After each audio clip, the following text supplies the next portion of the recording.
Work early in the morning. Super Bowl team and now these haters salty. All right, what's going on, everybody? Welcome to IE Sports Radio. I'm Niners Jess, along with Ty Austin, Maddie B, and your girl Bex. We are the East Coast Red and Gold. What's going on, guys? Hello, hello. How's everybody doing? My abductor's sore. I was confused. I got on last night. It's the new high ankle sprain, right? Right. That is the new high ankle sprain. Yep. All right. Don't forget to like and subscribe to us, the East Coast Red and Gold, on IE Sports Radio, your direct feed for all that is sports. That's correct. By the way, I hope everybody really liked the jerky, by the way. That whole thing with the jerky, I hope everybody was like totally down with that jerky. Because that jerky, I don't know, just describing it made me want to get more like around nearby. So that was always really good. Of course, the jerky that I'm talking about is Planet Jerky, the premium biscuit beef jerky, and of course, the official jerky of the 2022 California League champion Lake Elsinore Storm. It's an all brisket jerky. It's gluten-free, has gluten-free options, no MSG, no sodium nitrate. These are all important things that people don't want in their jerky, I guess. I don't know. I was never a jerky connoisseur, but now all of a sudden, seems like you got to pay attention to everything that's going into everything nowadays. You can find out more at planetjerky.net. Of course, you can also find them on Instagram as well. And of course, message them that you bought that jerky. You bought their jerky here in this ad. And of course, you heard this ad, and that's how that worked. And it's all through IE Sports Radio. You can find out more at iesportsradio.com/East Coast Red and Gold. It's got the IE Sports Radio blog, the Hall of Fame, all the things. Twitter, X, Instagram, Facebook, TikTok. Did anybody else change a name this week? I'm not really sure. Thank you for making IE Sports Radio your direct feed for all that is sports. All right, Maddie, thank you very much. All right, so let's bring on our special guest from 49ers Webzone, Al Sacco. Al, thanks for coming on the show and welcome. Yeah, thanks for having me. Glad to be here. Yeah, no problem. So I'm always interested in people's stories as to how they became a 49ers fan. How did you become one? Oh man, and I'm an East Coast guy, so it's there aren't many of us out here, but I know you guys are all. It's good that you're representing the East Coast as well. And Matt, I heard you say adductor before I came on. I had to look up what that was too. I had no idea. I actually read it on my podcast today. I was talking about the Kittle having it, and I had to Google it and read it because who the hell knows what an adductor is? But now we do. So yeah, 49ers fan. Growing up with me, I was a little kid when Montana was towards the end there in the late 80s, and that he was my guy, man. And it was Joe Montana and Jerry Rice, and they kind of got me into the 49ers, and I just never left. They're just, they were my ride or die team forever. And I look at things a little differently these days. Sometimes I wish I can go back to just being the blind fan but once the curtain gets pulled back, I guess you see things a little differently. But it's been a fun ride, and the 49ers are a huge part of my life either way. So it's cool. So how often do you get to see a lot of games? Yeah, I find ways. I've been lucky enough to cover some games when they come to the East Coast, and I pretty much get to watch every game. And this year, I'm not doing the reporting stuff anymore. I'm just doing the podcast. So I'm actually going to do YouTube TV has the ticket, which is going to make life a lot easier. So I'm looking forward to that and just watching the games all year, and hopefully it'll be a fun season. Awesome. So how did you get started? Oh man. So it's interesting. Like I never thought, I don't know. I remember 49ers Webzone. This was back, I don't know, it had to be 2013 maybe. they were just looking for writers. And I actually started in college in sports journalism. It's what I wanted to do. And I ended up changing my major and thinking, whatever, it's never going to happen. So I just submitted an article and they were like, hey, we liked it or whatever. And again, I'm thinking, whatever, I'm going to be some random internet idiot that just writes stuff here and there. But I kind of started to do some articles and then I started to get offers from different places. And I just kind of started to write for as many things as I could. And I got hooked up with a website that was called Sports Out West that sent me to a lot of different places to cover things. And I covered the Baseball Hall of Fame and games and things like that. So I wrote for a while. And then in 2017, we decided to start the podcast and really wanted to push. There weren't that many at the time. There's a million now. But we really wanted to be different, really wanted to push the guests of it. You know, have a lot of different guests on from all different, from NFL Network and players and things like that. And we still have to kind of pinch ourselves with the people we've been able to have on and the relationships that we've built. So we did that for a few years. And then I actually went to KNBR for about 6 months. I was there. And then KNBR decided to go a different way with that. And then I went back to the Webzone for a little bit. We were doing the podcast again. I actually got offered a job to write for 49ers.com. And they actually pulled the contract because they said I was too critical when they looked into it. So that was kind of an interesting thing. That's a pretty long story, but that's kind of nuts when your favorite team says, hey, we seeks you out and says, we want you to come work for us. And they're like, by the way, you've been a little too critical, so we're going to put this on pause. So that was kind of interesting. And then we ended up getting signed by Odyssey. It was last September. So that was very cool as well. They approached us and said, hey, your podcast has been going for a while. We're looking for a show that's, established.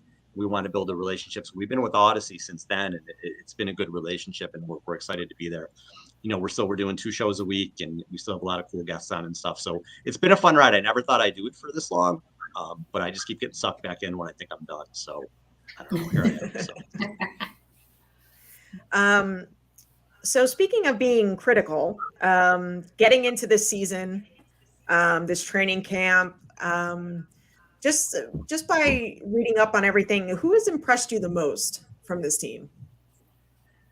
Well, if I have to say somebody I'm the most excited about, it's Brandon Ayuk, because I think he's ready to take that step to be an elite receiver. And let me tell you what, contracts are going to motivate people, and he's going to make a lot of money, whether it's with the 49ers or someone else. So to me, he's a guy. And look, there's a lot of mouths to feed on this team, right? You have Kittle and you have Debo and you have McCaffrey, even just a Juwan Jennings. There's a lot of different guys who are going to get the ball.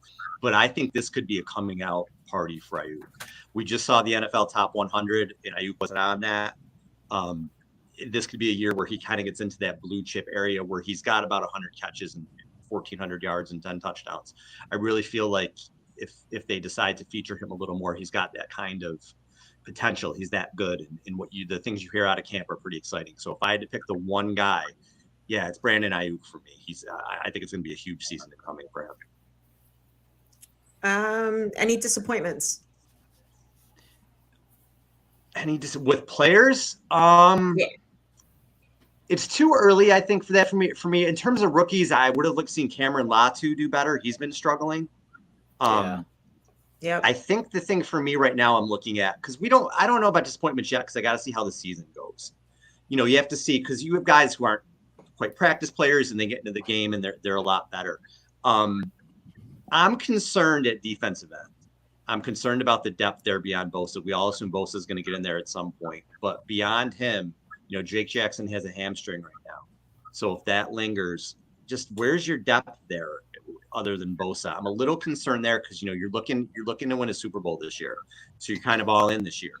So if they end up with a couple of injuries, I'm concerned because you don't have a Menahu, you don't have Ebukam, you don't have Willis, you don't have that wave of people to bring in anymore. So that's the one thing I'm a little bit concerned about in terms of position-wise. Do you think they sign anybody? I know they signed Taco Charlton. Do you think they sign anybody else? The only way I think, I was hoping for Ngakoue or Justin Houston, and those, those chips have fallen already. So the only way I think they would is if this thing really lingers and week one's in jeopardy. That's the only way I think that they will. I think they're going to kind of wait for Bosa to get back, and then they'll ride with what they have. Cleveland Farrell's done a good job so far, so that's good to see. But yeah, I don't know there. I thought they would bring in somebody like a Justin Houston. They didn't do that. So, maybe they know more about their guys than I do. They obviously do, but that's the one position that kind of worries me. Also, what disappoints me, you guys, is the coverage of the quarterbacks. Because let me say, I've been talking about this forever on the show.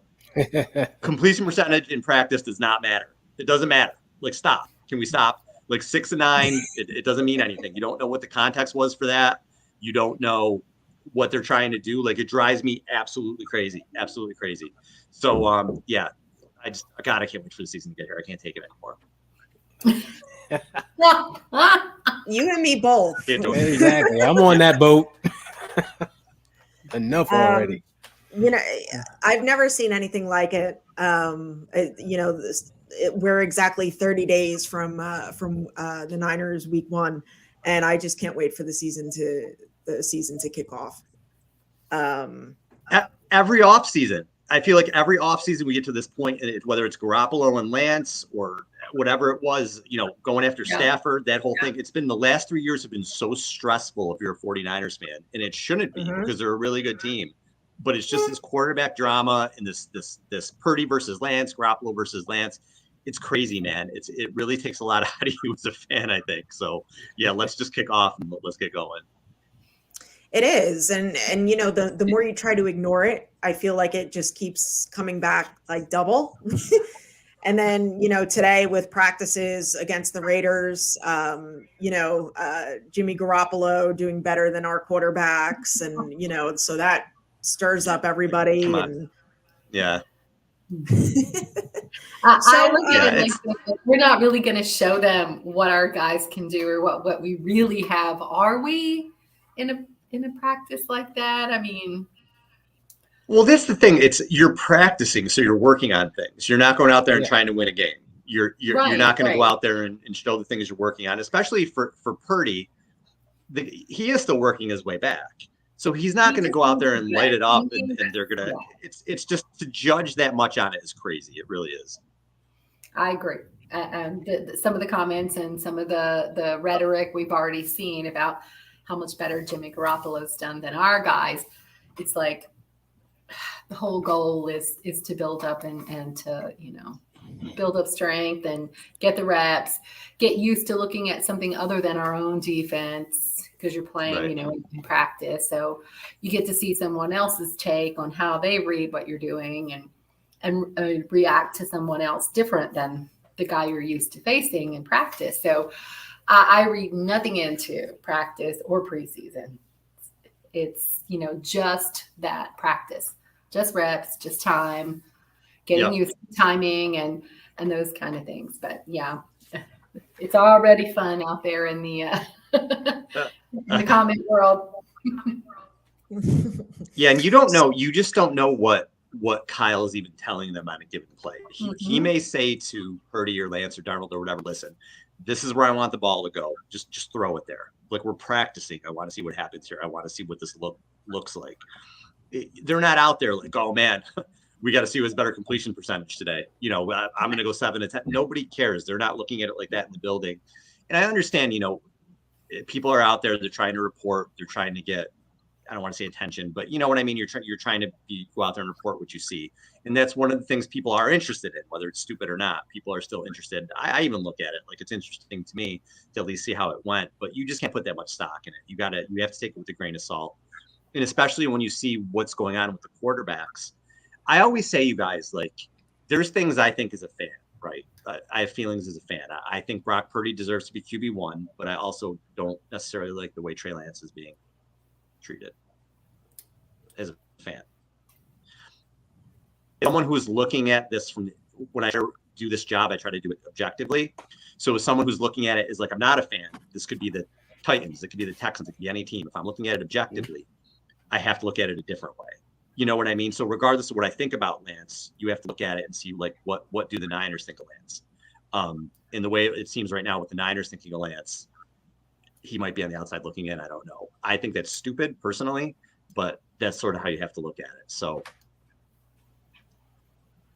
why do you say that, though, the way the Niners are looking at him? In what way are they looking at it? Because I've heard this phrase so many times, but no one has defined that way. What is that? So this is the way that I see it.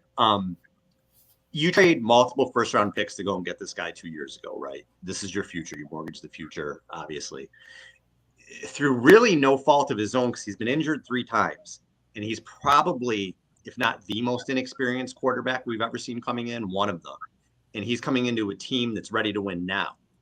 Not necessarily a recipe you see go together. Usually you go on a team like the Texans, where you're just like, go and take your lumps for a year or two. So it was a very weird situation. So then you look at how they handled this offseason. They go out and they sign Sam Darnold on, I think it was the first day of free agency. Now, you could say he was the 4th quarterback side, whatever, it doesn't matter. They signed him the first day. He was a priority free agent for them. They had a freaking press conference, for God's sakes, for what would amount to maybe your 3rd string quarterback.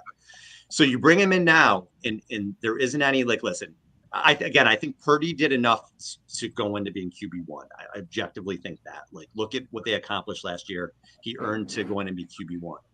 But for them to kind of say, like, all right, Trey's going to compete with Sam Darnold, it's kind of like, really? Like, last year you were giving him the reins to your franchise. A year later, he's competing with Sam Darnold for number 2. So if Lance came in this year and was just out of his mind, is he not competing with Purdy? Are you not going to say, like, whoa, I know Purdy's number 1, but what this guy's doing is unbelievable? I don't think he's done that yet. But was that not on the table? So when you kind of look at all that and put it all together, again, if I'm not looking at it with my emotions, if I'm not looking at it as a fan, if this is the Titans, I mean, nobody thinks Malik Willis has a chance to start, right? After you draft Will Levis and, like, despite maybe last year. So if I'm looking at it objectively, that's the way I see it. Also, a lot of people I respect in this business and that I know personally, nationally, have said there's a lot of smoke here with maybe they're going to look for a trade for Trey Lance. So there's just, and maybe Lance does enough where they say we're not going to trade him. But I think it's stupid to trade him, because what if Purdy is not what you thought he was? It's only 8 starts. Or what if Purdy gets hurt? You're gonna turn the reins over to Sam Darnold, who has 68 turnovers in 56 career games or something like that. Like, that's what you're going to do in a Super Bowl season. So I think I don't look at what they say, Ty, but their actions. And their actions tell me that Lance right now is on the outside looking in. I don't agree with it, but that's what their actions have told me.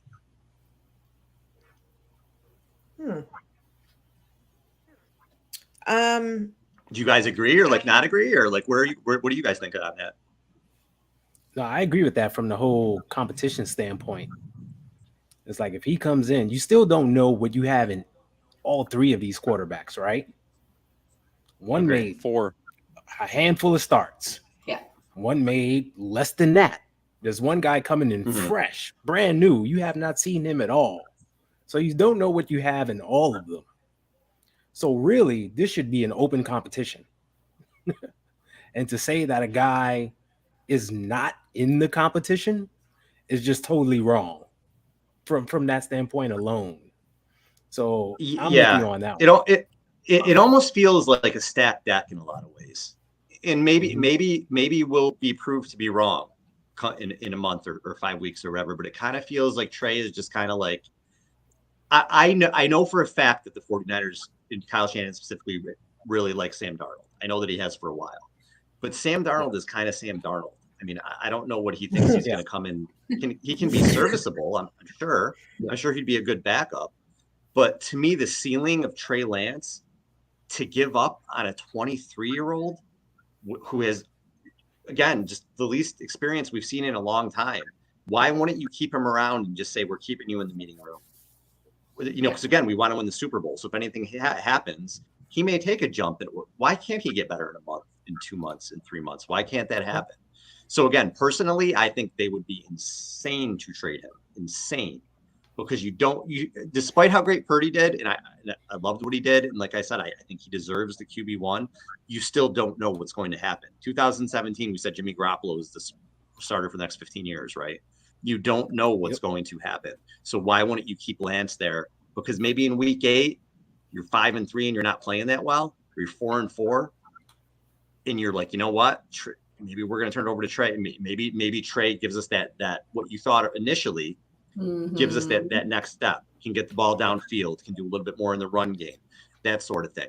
I always thought with Lance and Garoppolo, Lance doesn't have to complete 70% of his passes to have a big impact. Lance can be 7 for 13 for 150 yards because he hits a couple big throws, whereas Jimmy would be 13 for 16 for maybe 128. So Lance gives you a little bit more upside that way, where you don't have to dink and dunk and it's death by 1,000 paper cuts. You can hit the big throw down the field and score that way. So that's what I think they initially saw in him. I also think, I don't know whether the Niners misjudged this or what it was. Lance is an athletic guy who I think can can scramble and things, but he is not a good runner. He is not Lamar Jackson. He's not a fluid runner. He's kind of a clumsy runner. Which is fine. About that. I mean, yeah, it's which is fine. But my thing with that was, it wasn't that Kyle was calling plays for him, because we've seen Jalen Hurts runs a lot. These guys run a lot. It wasn't the plays he was calling. It's that when you're calling these plays and you're watching this guy stumble into contact, aren't you kind of like, oh, all right, this is an injury waiting to happen? And it did happen, because he's not a good runner. He's just not. So the way they were using him last year was a little bit weird too. So I don't know. The whole thing's been a little weird. And the Niners do a lot of things phenomenal. What they've done with this roster is unbelievable. But what they've done with the quarterbacks, TBD, man. TBD. So, what part, real quick, what part of New York are you from? Sort of outside Albany. Outside Albany. Okay. So I'm sure you hear a lot of Jets coverage. Oh, yeah. You're not? Yeah. Yeah. Okay. So all the Jets talk has not been great about Sam Darnold. He goes west, and now he's the next best thing since sliced bread. How did that happen? What's that about? Because it seems like all of a sudden it's like East Coast media is now high on him when they weren't before. Oh, so how'd that happen? He was a bust. He was a bust. Yeah. The only way I could rationalize the ties is the Kyle Shanahan effect, because Kyle Shanahan has this reputation nationally where he's sort of, and he's kind of not, but like a QB whisperer, where like you just go there and you're automatically good. It's a QB friendly system. But I was talking about today on the show, and I tweeted it out. If you look at, and he hasn't had great quarterbacks other than Matt Ryan, but he has, I think, and I got to look at the stat, but it's something like he's coached 242 games. And his quarterbacks are throwing 235 interceptions. Like, and that's kind of what Sam Darnold is. He's kind of a middling guy who's probably going to throw, so I don't know. I don't really understand that either, that all of a sudden, like, Darnold hasn't really been able to do anything. He was 4-2 with the Panthers, throwing about 15 times a game last year. And now all of a sudden they think, well, he's so talented, he's going to take this next step. And so far in camp, he kind of sounds like Sam Darnold. The first read isn't there. He kind of doesn't know what to do. He's dinking and dunking a little bit. And can he come on this team and be a point guard?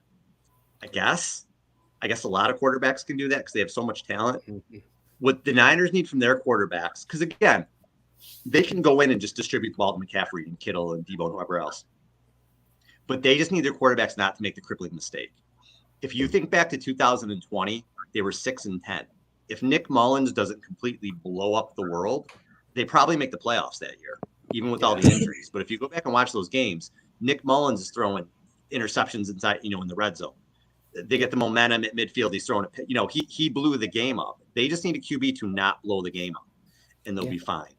But we don't want them to be fine. We want them to win the Super Bowl, and you don't want to waste this window. So Trey has the most upside, but we saw what Purdy did, and if Purdy can build off what he did, the sky could be the limit too. But there's just, I'll tell you, man, for a Super Bowl front runner, a lot of questions at the quarterback position. Al, did you see the list of the quarterbacks ranked by, I think it was in the Athletic, who can win without any help, like that ranking of quarterbacks and who they thought was the best quarterback to, carry the team. Mm-hmm. Did you see that? Was that Mike Sando? I don't know who did it, but it was in the Athletic. Okay. I think I did see it. Yeah. And you got your Mahomes, Allen, Burrow at the top. Yeah, I saw it. Yep. And Burrow, yeah. They were right there. And then Allen, I think, were top 3. Even Aaron Rodgers still in like the top 10, I think. Yeah. Purdy was like 25th or 6th. Right. And I think for something like that, Purdy's TBD. You just don't know. Yeah. It's hard to rank him. I felt the TBD. same way. I was like, maybe because he's a rookie and they don't know what he really can do under pressure by himself if he doesn't have a stacked team around him. Like that's still let me ask you guys this though. So what Purdy did last year, now I got the things right here. In 8 full games, he throws for 1,854 yards, 16 touchdowns, and 3 interceptions in his 8 full games that he played. So his 17 game average for that would have been about 4,000 yards, 34 touchdowns, 7 interceptions. And the Niners averaged 32.5 points a game. If any other high drafted quarterback did that, would they not be the second coming? Like if Trevor Lawrence did that in his first year, if Trey Lance did that, people would be saying, "Oh my God, this is the next great guy," because of where he was drafted, because of maybe some physical limitations he had. People are kind of like, "Whoa, pump the brakes a little bit." Like he doesn't have the arm. Maybe it was Kyle, even though we've seen other quarterbacks not do that with Kyle. That was my thing too. Like, and Garoppolo's fine. He's a middle of the road type guy. And I know that the Niners, there were some fortunate circumstances with turnovers and things like that. But before Purdy got in there, and McCaffrey makes a difference, the Niners had a lot of trouble scoring. Going back to 2021, they were not scoring points. right. And even halfway into this year, and if you look at the season, they get McCaffrey. They had some big games against the Cardinals and the Rams. They also had some tough games against the Saints and the Chargers. And then Purdy gets in there, and from the word go, that first drive against Miami, they take off. That's my thing too. Even for his limitations, no other quarterback has done that. So yeah, and I'll give you that because to me, watching the Niners what? play, we could take a 21-point lead into halftime, and you just sit and wait for the shoe to drop the second half to start watching. Right. I used to say the ship is going to start listing. We're going to take on water, and it's a matter of whether we can hang on long enough to still win the game without giving it up. It was always that sort of like, okay, we run up the score, but then here comes, you never know what's going to happen in the second half. Just awful to watch. And then with Purdy, you didn't really have that. You're like, okay, we got a guy who's going to make it happen or has the potential. He's doing it.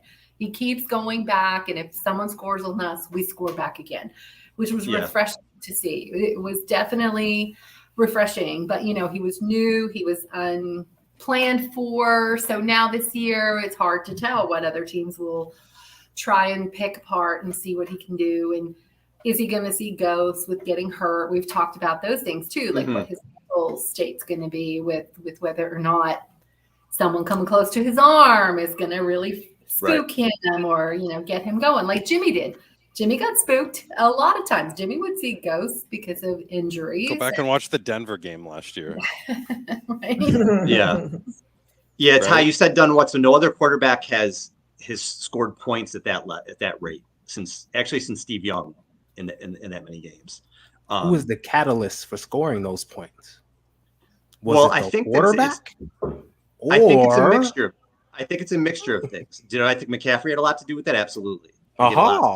Okay. But well taken. Again, what else? Like I said, they had McCaffrey as well in those games previously, and they struggled against the Saints and against the Chargers. And I know those were very good defenses. Tough defenses. But what you saw was, say it again. Those were tough defenses. Yeah, compared very tough defenses. to the defenses they placed later on. Yeah. But so when was Jimmy putting up 30 plus against bad defenses consistently? There's also that's a fair point. That's a huge point right there. That's very fair. But after McCaffrey came, and it also coincided to that loss against the Chiefs, every person to a man flipped the switch. Did they not? Did you see the switch flip on the entire team, and the entire team started to do this? Yes, when McCaffrey came so it's in. Also situational. It's a situational mindset that flipped on the entire team, where everyone took their game to another level.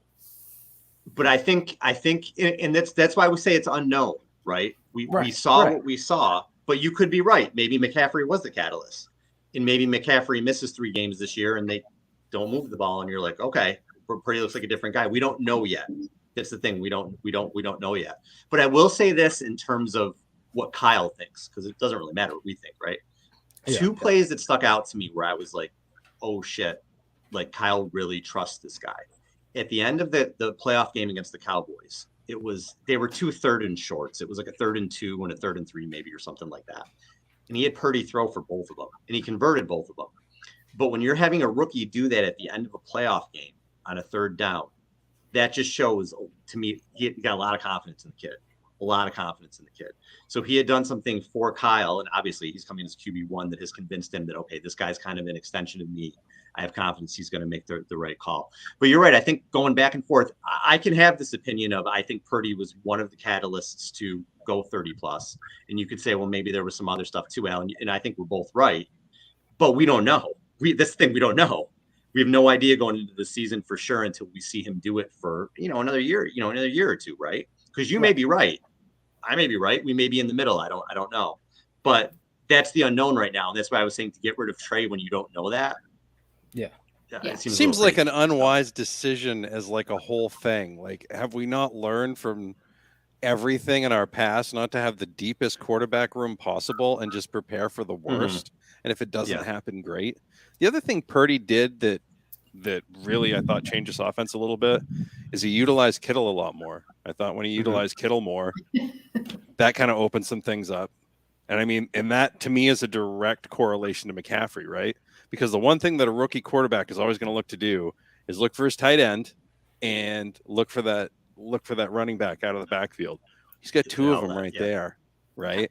So he's going to do that right away. He also did a much better job of getting the ball to Kittle in spots where he could catch it and run, as opposed to with Jimmy. It seemed like George had to do a lot of Spider-Man-y stuff to get hospital balls for whatever reason, right?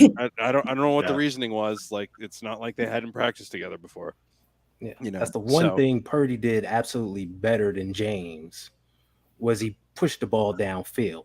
If you saw Kittle making those plays, they were downfield. There weren't these short in-breaking, out-breaking routes that James would hit him on.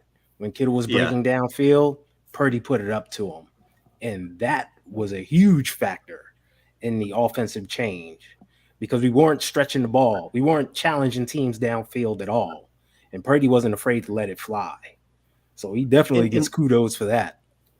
But yeah, Jimmy's a bit of a accuracy was spot on. The whole point of accuracy. How many times did we watch Brandon Ayuk or Debo lay out to get fingertips or someone to just try to save a pass from Jimmy because he would just target something somewhere that isn't really catchable, and these guys are diving for it and putting themselves, in a position to just catch it and not get any yards after the catch. So, yeah, I mean, Purdy definitely helped put the ball in the right place in stride, or at least in a position where you're going to be able to fight for a first down rather than take it to the ground and at least, salvage the play.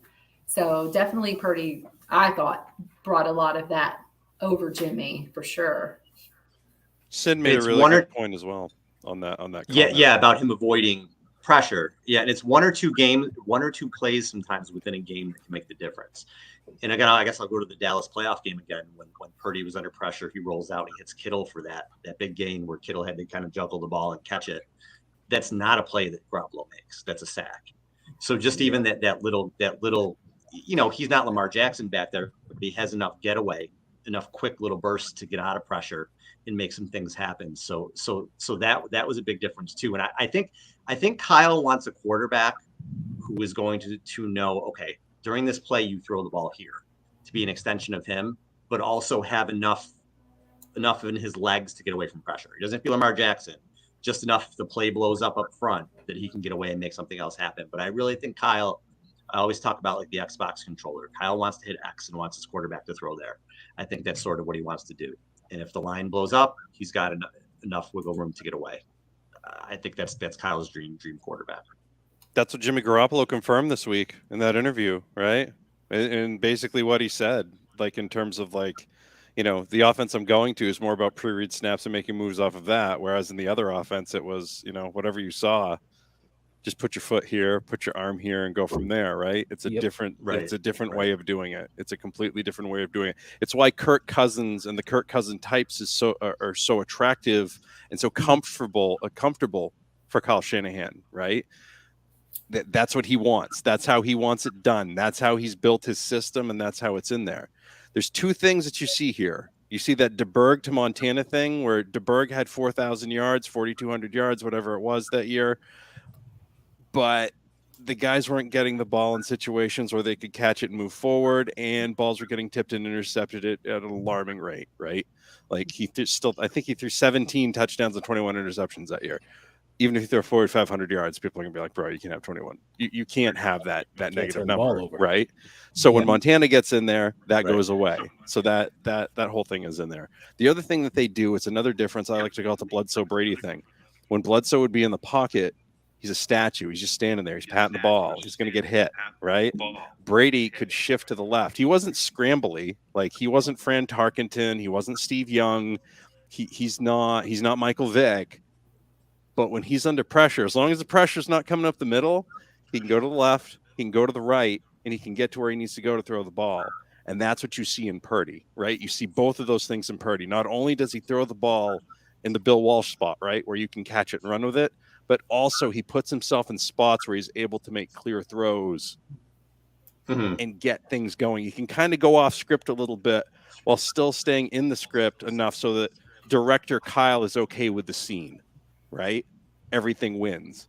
That's what you're seeing with him. And I think that's what they see. The thing is, I think Trey Lance can do the same thing, just from a different angle, right? With the way he is. So you can't get rid of him. But that's what you need for this team to take it. Because if not, they're not going to take that next level. If they don't take that next level, how disappointed are we all going to be as fans if they get through this whole stretch with nothing? Yeah. Not one. If you like that'll sting. Yeah. If you get this core and this core leaves without a championship, your Kittles and your Trent Williams and your Eric Armsteads, and it's 2 years and we're like, we don't get one. Yeah, that's tough. It's tough to take, especially after the Harbaugh years. It's tough to take. Yeah. Look at how quick it ended for Patrick Willis. That's it. Bye. You know? Yep. Thanks for playing. You think he's going to be here for years and years and years, and that's not the case. I was just going to mention him. Like, Patrick Willis is a great example of a guy who was the it guy and, ended up with an injury. And before he's debilitated, he stepped out and it's like, wow, this guy was the guy. Still my future husband. He doesn't know that yet, but. I got his jersey. You can see it hanging behind me right there. Yep, I see it back there. Oh, nice. Yeah, he's one of my all-time favorites too. So. No doubt. Yeah, definitely one of mine too. Any thoughts on the offensive line? Any concerns? I mean, McKivitz is just because you don't know. He's done a good job filling in, but over the course of a full season, is he going to hold up at right tackle? Trent Williams is Trent Williams. Obviously, you don't worry there. And then you have to hope that the interior just continues to move forward, because they were a lot better than I thought they were going to be last year. Aaron Banks was a lot better than I thought he was going to be. Jake Brendel was a lot better than I thought he was going to be. Burford split time, but they seem confident in him. So I think it's good enough, and we'll see with McKivitz. Again, the Niners tend to be right on this stuff. But I will say this with the O-line. When you think back to 2019, they lost Staley and McGlinchey for what, 6 games? It was a while. Yep. And they didn't lose. Both of them. So there's a good system there. There's a good, so I do trust. It's one of those things with them where I'm like, I kind of give them the benefit of the doubt. So I think they'll be good enough. Having said that, you got to get through Dallas and Philly, and those fronts are tough. They're tough. So come January and whatever playoff time, they got to be playing their best football for sure. And you hope that, getting some games under their belt will help solidify their play and help that along too. Yeah, as they can play as a unit together for sure. Moving to the Raiders Niners joint practice. Anything stand out to you? I know it's just practice. Yeah, that's a better question, I guess, to ask me after Sunday in a real game like that. Again, I think you're just kind of working on stuff at that point. I didn't see it with my own eyes. So they said Garoppolo kind of, from what I read, tore the first team defense apart, which I wouldn't think is going to happen during the regular season too much. I don't love the Raiders this year. So again, it's practice. They're working on things. To me, you just want everybody to come out healthy on those things. That's all that really matters to me with those. But I'll be interested to see Sunday what happens. I am interested to see how the quarterbacks play for sure, how Darnold and Lance do. I'm worried that Lance is on a showcase a little bit. I'm a little bit worried about that they're kind of going to showcase him in the preseason, as opposed to get him ready. Again, I feel like that's the way. I hope I'm wrong, but I feel like that's the way it's headed. But we'll see how they use those two guys.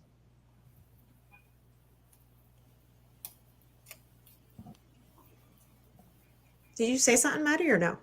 No, I was just trying to avoid mosquito. I was listening for the delay myself. I promise. I thought you were. Did he say something? It started coming in, and I'm like, no. Because you never know with Matt when that main internet's gonna. That main internet has a certain cutoff time, so we're not there yet. Though it's usually about 10 o'clock. 10 o'clock is where it is. 4 or 5 times a show. You never know. So the injury with Ray McCloud breaking his wrist, he's out about 8 weeks. You think that opens up the door for guys like Ronnie Bell, Deshaun Jameson? Oh, for sure. Yeah, I think, those guys who are maybe, might be on the outside looking in now of a real shot. And I was looking at the depth chart, and they have Willie Snead listed as the backup, but then Ronnie Bell and Deshaun Jameson. Jameson's the guy that I'm really looking at because, Brandon Ayuk said how well he was doing, and you could always use another good corner. So if he can maybe push his way into there, I like the guys you can develop over a Willie Snead. You know what I mean? On a team like this, like the Niners have so much talent. Like I'd like to see a Ronnie Bell or a Jameson get in and them try to develop them. So we'll see. Again, that's where the games like Sunday, while the stars aren't out there, it's a huge game for Ronnie Bell. It's a huge game for Jameson, for those guys to maybe separate themselves and make the team. So I like those guys you can develop, and those are two guys that I'm definitely going to be watching Sunday. Yeah, I'm looking to see which one of those receivers steps up. Ronnie Bell, Tay Martin, Chris Conley, because now Isaiah Winstead. It's a focus on them. Exactly, Isaiah Winstead. Who's going to be that guy to replace, Ray in the short term? Yeah, even in Danny Gray, it's big. Yeah, yep. Yeah. Who missed today with soreness, I guess, which is like. Yeah. That's what I mean, I have that every day at this point. So it was club, right? After a certain age, right? Like right. Exactly. Like, I feel like every day soreness. Right. Like how is it? Like I could just make that my go-to. Like that would that's how it would work. As long as it wasn't adductor soreness. Right. Okay. Not the abductor soreness. Yeah. That's right. The abductor is the new sports hernia, right? Yeah. And only a week for that. That's good. I'm really glad he's not I'm really glad that Kittle's not like a power hitting baseball guy, because like he'd be out for like 6 to 8 weeks with an abductor issue. Yeah. So hopefully this isn't something that lingers all year. Yeah, he should be okay. But Drake Jackson with a groin or hamstring, I think. Hammy. Not that great. The hammy. So I'm starting to question these strength and conditioning guys. Well, I mean, come on, tight end. Well, are they working? Gym. Yeah, are they the ones staying on campus, or are they the ones going off and doing other things? Right, like, and are they doing the right things? Like, you watch that Netflix series and you see what Mahomes is doing. Mahomes is doing kind of an offshoot of what Brady did. Paying attention more to flexibility and soft tissue things and things of that nature. And fun fact, I think you saw how that worked for him in the playoffs, right? He had to play through 2 huge high ankle sprains. Last time we had a quarterback with a high ankle sprain, time was missed. A lot of it was missed, right? He was up in the press box. Yep. Right. Hanging out. Yep. Yeah, and Patty Mahomes is like, I'm gonna just go ahead and win an AFC title. I'm gonna hobble and play. Right.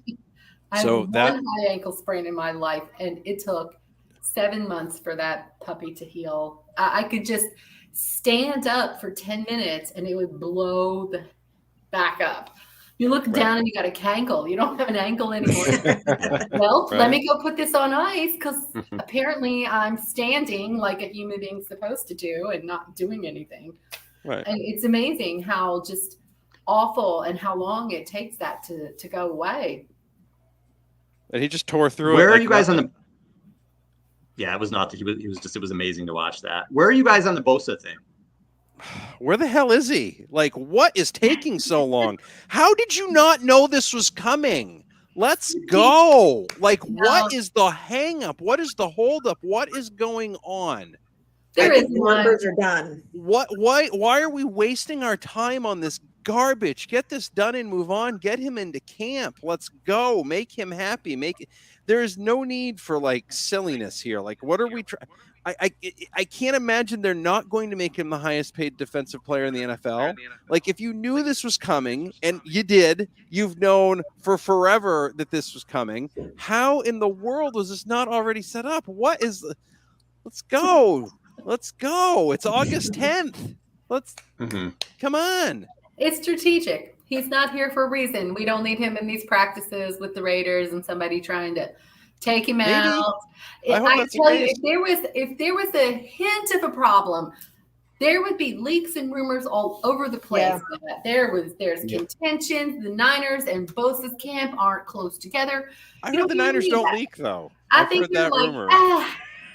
do your thing, do your conditioning that you always do, and it'll be fine. Yeah, but he could Lynch also said two- sign and sit out. He could, but I don't know. Yeah, they managed him anyway.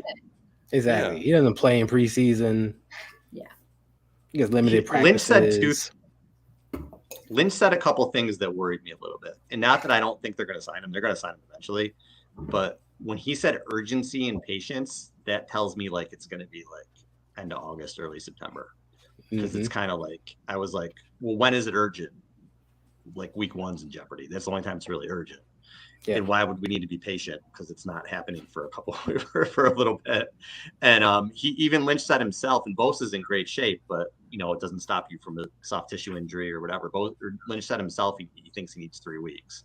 So we're looking another week or so, and then it's like we got to get him in here. And I don't think it's going to be a thing where he doesn't sign. They're going to sign him. But I'm with you, Matt. Where like you knew you had to make him the highest paid, unless Bosa's being ridiculous, and the Bosa's are tough with contracts. Yeah. But like you had to make him the highest paid player. If you did not, defensive player, if you didn't think that, you're delusional. So the only thing I can think of, and I'm just speculating, but you have Aaron Donald's contract, which is 3 years, $95 million, and it's all guaranteed.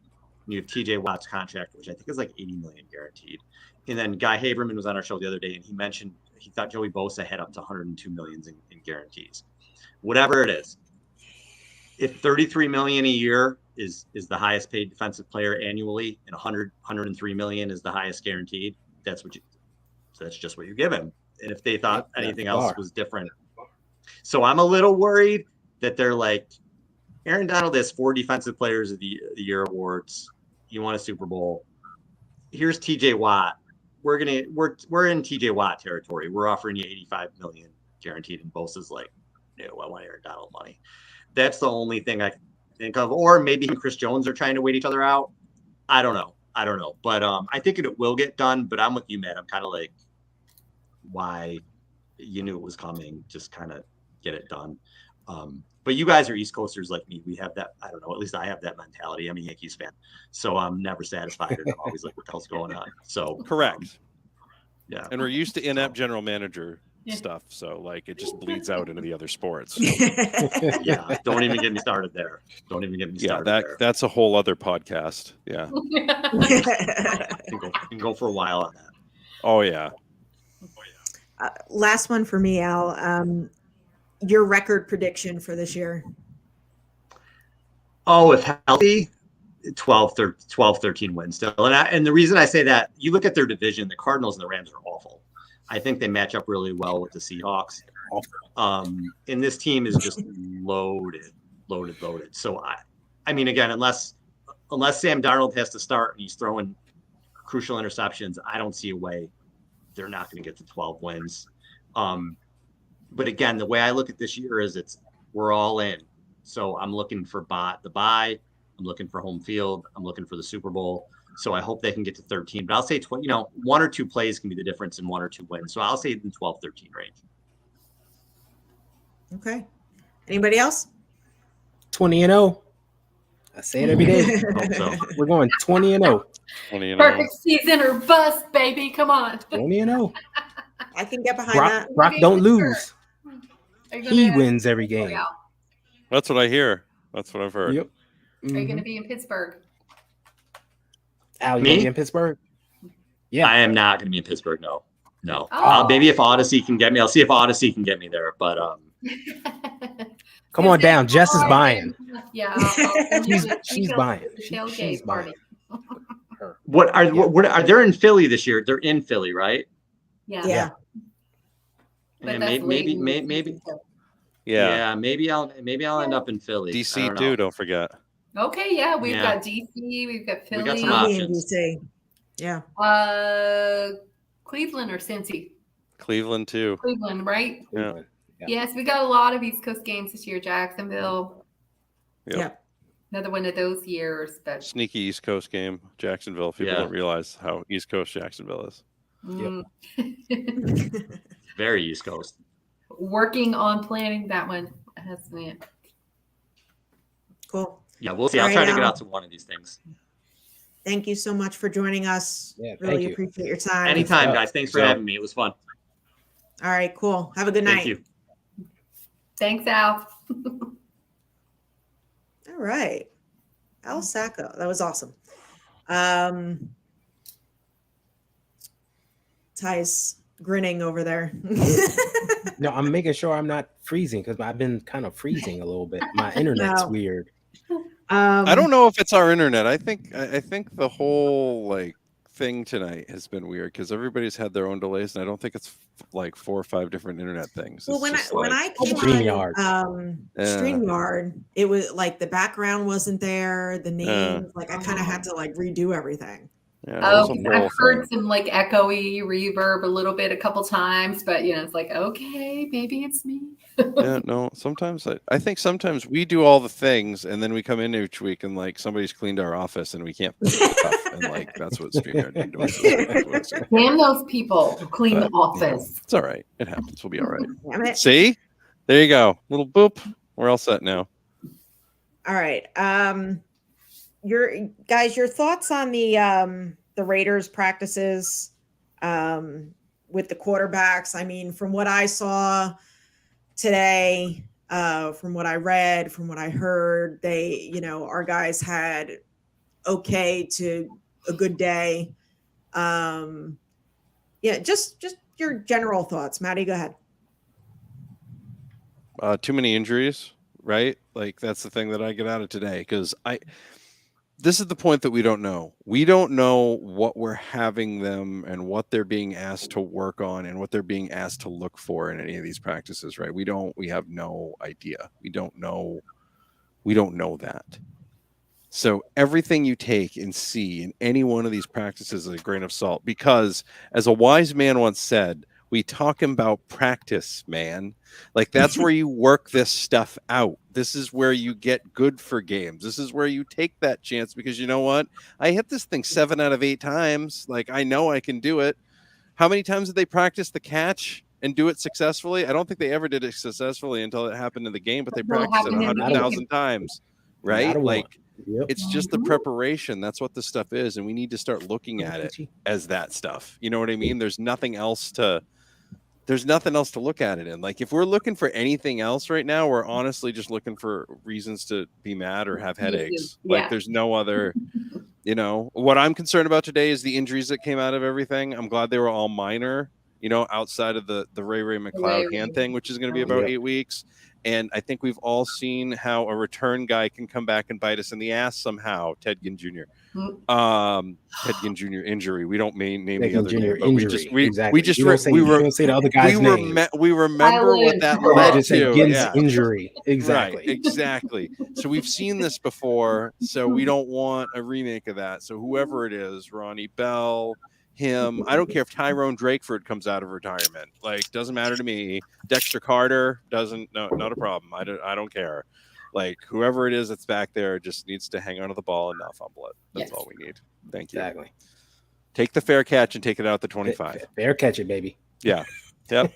Good day. No doubt. That's all we need to have happen. That's it. Yeah. Correct. Yeah. Go ahead, Becca. Yeah, no, I mean, I saw the comments and some of the rhetoric about Jimmy, tearing up our guys and what have you, and it's practice. So to me, practice means you're figuring things out. It's not the game. You're not taking that shot. You're trying to work out mechanics. You're trying to work out timing. You're still trying to figure the X's and O's pieces of it. Like, when is my guy guy number 2, maybe guy number 3 in the depth chart, gonna get to his spot in the route, and how do we clean up the timing and what have you. So it's practice. I'm not worried about it. I mean, how many times have we lost all of our preseason games and then had a great start to our season, or won all the preseason games and then had ducks the first couple of games? So it's to me, this is the time when these guys are fighting for roster spots, the second and third, players that they're out there trying to make it on the team. It's practice. I don't feed a whole lot into it, and that's just how I look at it. But I agree with Matt. Like, I don't want to see injuries, not in preseason, not in practice. Feel bad for Ray, and I hate that he's hurt. And I hope the rest of them are they'll heal quickly, and no one else get hurt. Mm-hmm. Exactly. Ahead, Yeah, Ty. it's a thing you take with a grain of salt. Like our defense, I heard that they were so far away you couldn't really see them. Like, guys had Yeah, to I use heard that too, yeah. binoculars just to get a view of them. Yeah, because the Raiders have 3 practice fields, so they were out on the far practice field, so you couldn't even see the defense, right? So you couldn't really gauge what was going on. You just know that they moved the ball. That was it. Okay. And So even you can't Kyle put any, said that. He said in right. the presser, right? Like, we're on a different field. I didn't even get a chance to. Yeah. So you can't even put any no one was able to put any context to it because you couldn't see it. Right. As far as the offense, you just want to see, like, quarterbacks making good decisions, running backs getting good runs, and receivers catching the ball. Yes. And one big thing that came out today was a lot of drops. Receivers were dropping balls. Goddamn drop 2, as he's now being named. This is just dropping balls all practices. Every practice, he seems to have a drop or 2. He dropped a touchdown today. Yep. And that's the guy we're hoping on to step up as a tight end. So we just need these guys to really get it together. In practice, it translates to on the field, and he's going to certainly play a lot on Sunday. So we need a guy like him to get it together. Yeah, I was definitely very high on him. Yeah. Other than that, you don't take too much stock in these practices unless a guy, is throwing just bad balls or dropping balls, like I said, or, a running back is hitting the right hole and not ripping off runs, or, like a good thing of Colton McKivitz was seen as holding up in his reps during the move the ball drills, which is very important. So something like that from a practice report is very important, especially going against another team. So that's the kind of things I look for. All the other stuff is just fluff. I like the fact that Willie Snead, he's still making those awesome catches even today. That's a name to definitely look out for as well. Defensive line, Javon Kinlaw was doing well. Cleveland Farrell. Talk a little bit about the D-line, guys. I think D-line is going to be fine. A lot of people are panicking over the end spot, and we should have signed, this guy, that guy. Every year we go through this, and every year we're fine. So I'm not worried about it. Between Jake Jackson, Austin Bryant, who's they showed was stepping up in practice. Taco came out of nowhere, right off the bus. He's making plays. They said Cleveland Farrell has been up and down. All of those guys will be in a rotation. They will figure out the way to utilize them best. This is what Chris Kasarik does. Yep. So he'll be fine. And then you got the three horsemen on the other side. We ain't got to worry about them. They're fine. So it's just their backups, and you get a guy like Kinlaw. He's not, starting. He could just come in, do his thing, get off the field. And other guys, D-line is going to be fine. Even Jimmy said it. That D-line is still hella good. And that's without Bosa looking at him. Yeah. Taco Just will all go on tear Tuesday, I down. wonder why. Well, we signed him on Taco Tuesday. He better be good on Tuesdays. I mean, that is. Yeah, he came right off the plane and he just was inserted in and ready to roll. Dude looks like he's got the same build as Alden Smith. He's freaky. Yeah. Like I saw a picture and I glanced. I was like, wait a minute. Yeah. Wow. It's freaky. Trent Williams was going up against Crosby a lot today. I think like a cool moment for me with these joint practices, again, the emphasis on practice, that, they talk shop, like like different pointers and stuff like that. And that's what Crosby and Trent were doing a lot of today. So I think that's kind of cool. Do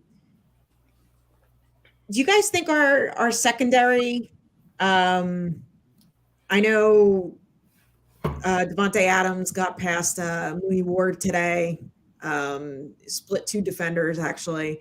Do you think our secondary is going to be better than last year?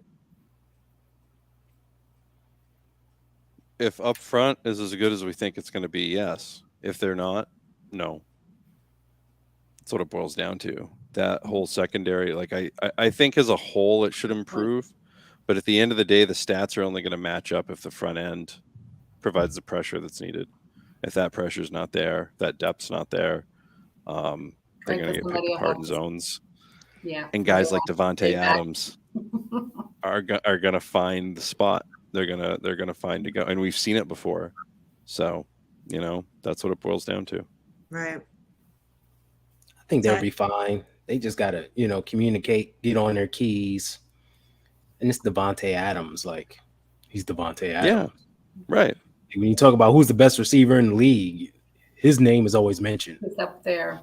It's not like you're saying Willie Snead got past our secondary is Devontae Adams. Like, okay, he's going to get his. We saw it in the game last year. He got his. Yep. Even though that one catch against Lenore was not a catch. Was not a catch. But I digress. He's going to get his. So, fine. Yeah, right. Right, exactly. That's right, Terradome. Tell him, Devontae, that dude, man. And the only reason I say that is you're going to face guys like that in the playoffs. You're going to face that A.J. Brown type, right? You're going to face that C.D. Lamb type. You're going to face a Justin Jefferson type, right? And, we have seen this team be eliminated in the playoffs before because of a hot wide receiver. Anthony Carter, 1987.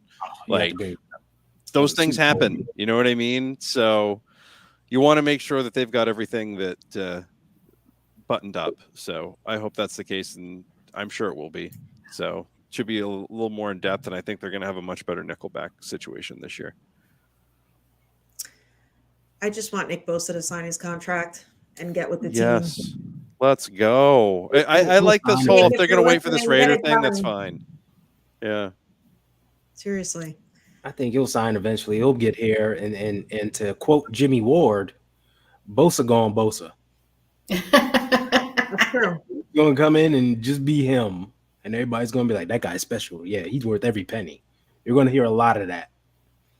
So, not worried about him. But there's still going to be some that are like, oh, I thought this would be a team-friendly deal, and no, it's a Bosa-friendly deal all the way. There's nothing team-friendly about it. No matter what we pay him, it's still going to be people that grumble. Everyone's known for a while when it comes to gave him that much money. Parag had already better figured out the bag because they were planning that last year. John Lynch said it last year. They already Yeah. they've been looking He's down the like, road at how they're going to do we're this. planning for him in the future. And luckily, the quarterback room is cheap right now. That's true. I mean, that is one of the things, the ways I think we're getting away with this. Yeah, We it can totally pay is. Bosa everything he needs because right now the quarterback room is pretty cheap. So, it's all a numbers game. And now we got to strike while the iron's hot because once one of these quarterbacks really takes off and becomes that guy, their cachet goes up. And, now you've got McCaffrey's and you've got Kittles and all these guys to pay. Ayuk's of the world who, if he has the season we expect him to, the payroll gets a little tough to calculate. That's right. The O-line's pretty cheap too. Yeah. So That's true too. all right. So let's keep it real. The reason why John Lynch wants Brock Purdy to work out is because he's cheap as heck. And you got him on the books for another Value. 2 years. Cheap as heck. Value. You You can't do anything about it. So you can trade Trey Lance because you don't have to pay him. You can move Sam Darnold because you don't have to pay him. You could bring in another cheap quarterback and keep that room super cheap and still pay a Bosa and Ayuk and a Debo and everybody else. So forget what these outside people are saying. Oh, they don't like them because of this. They don't like them because of that. It's the business of football. Yeah, and we know these guys, our front office makes very good business decisions. Yeah. That's a key factor. most of the time. At the end of the day, they have to look at it based on exactly what you just said. Is what Trey Lance offers this team more than what Brock Purdy offers this team physically, stat-wise, everything? Now, how do you pay for it, right? Mm-hmm. Okay, well, is Trey Lance, no matter how you slice it, is Trey Lance $12 million better than Brock Purdy? Mm-hmm. Exactly. If you can answer that, that's fine. Now, that's a okay. So the thing is, he might be. That's what they're Even if looking it's at there. slightly, It doesn't have. even if he's They're not just looking at slightly anything better, else. You know what? And he We're might. still winning with He this really dude. could be. No, but we're still winning with the 900K dude. Right. So why we need to change any? Why fix what ain't broken? Correct. Right? Let's rock with it. At the end of the day, And that's be what it boils able to pay down everybody to. else. Yeah. That's just smart business. Mm-hmm. And the same can be said for, the draft capital that we've spent. How many needs did we take a chance on in the draft in the bulky era, to hopefully, win one, right? We wasted a lot of draft capital many times over. So the draft to be like what we spent in the draft, it's always a gamble. Really, the draft is really a gamble. It's tough to pick those winners unless they are so obvious and, hard to bet against, like the Boses of the world. But yeah, I mean, it's all a numbers game. It's all a business. Everybody needs to never lose sight of that because you're absolutely right, Matt. They're looking at the numbers. They're looking at how in the world. Balky's a real bum. Hey, Terradome, you're not lying. Here. After Scott McLuhan's team that he took to the Super Bowl, he got whatever GM of the year that year with that team because Scott drafted 99% of those players. Living off the next man's work. Yeah, exactly. The last dude handed you a silver platter and you got all the flowers for it. Yep. Absolutely. Yep. It's definitely a business. I just want to win the Super Bowl, guys. That's all. Yeah. That's all I care about. That's it. Numero 6. I want my kids to see one live as opposed to being taped, right? Like I don't want to have to tell them. Did I tell you about the time I was a sophomore in high school? Like I don't need to tell them that. I was a junior in high school, I think, when they won it. Yes, junior in high school. Pardon me. So. Wow. Yeah, sad scene. I think I told you about my college experience, jumping up and slicing my finger open on the drop ceiling when we came out and won. Yes. You guys got anything else? I don't. Just get us to Sunday so we can actually see some things and we actually have some stuff on the field to talk about, right? Because someone's going to play their way into something, right, or play their way out of something. So I look forward to talking about that next week. All right, let's go to our hurry up offense and the 2-minute warning. Go ahead, Maddie. Shout out to my internet for almost making it through the night. Really appreciate you. Shout out to Sacco. And shout out to George Kittle for getting the abductor strain and only being able to miss a week as opposed to getting something worse like a sports hernia or some other ridiculous thing. So way to go. Way to keep that injury minor. Now that keeps you out of the rest of these practices. And now those Raiders won't be hurting people anymore. So it'll be good. Get these guys out of there, get the backups in and get them some starts. Happy. Go ahead, Ty. Okay, I know I've said this before, but I'm going to say it again. Trust valid sources, please. Don't trust the guy who went to one practice and he knows exactly what's happening with the team, or a guy who went to no practices but somehow knows exactly what's happening to the team. Or one who went. Sorry to cut you off. Or one who went to everyone and still doesn't know what he's talking about. Exactly. Listen to people that can provide context, who's going to give it to you straight and tell you what's going on. They're out there. You just need to listen. Go ahead. Go ahead, Becca. Come on, Bosa, get your contract done. Be ready for that. I want the boys to stay safe and healthy. Stay healthy. My God, no more injuries already. And look, we're getting close to some real football. Let's get this done. Let's get ready for some Niner football. See you guys in Pittsburgh in a few weeks. Al Sacco, thank you so much for joining us. It was awesome. Yeah, you know what? Listen to real sources, guys. We are exactly 30 days from Niners Week 1 for Pittsburgh. Very excited. And go Niners, and like and subscribe. Shout out to everyone in the chat. Thank you for joining us tonight. And we will see you next week. That's right. Go Niners. Good night. Go Niners. Bang, bang. And of course, for the upstart 49ers, they're 6 yards away from Pontiac. 3rd and 3. We'll see a pickup sometime on the right side, possibly. Montana looking, throwing in the air.